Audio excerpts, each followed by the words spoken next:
ఈ భూభారతి చట్టం ప్రతి డిసెంబర్ 31వ తారీఖు నాడు జమాబందీ కార్యక్రమం కూడా ఏదైతే సాఫ్ట్వేర్లో ఉన్న ఈ ప్రింట్ని హార్డ్ కాపీ ప్రింట్ తీసి ప్రతి రెవెన్యూ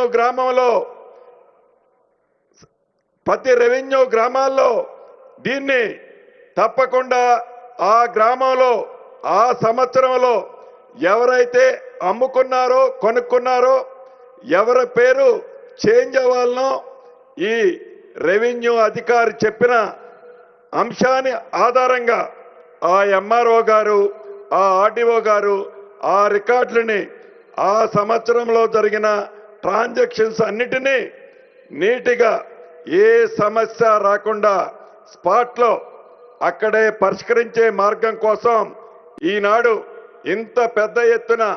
మనం ఏర్పాటు చేసుకున్న ఈ వ్యవస్థ తప్పకుండా ప్రజలకు ఉపయోగపడుతుందని మనస్ఫూర్తిగా కోరుకుంటున్నాను.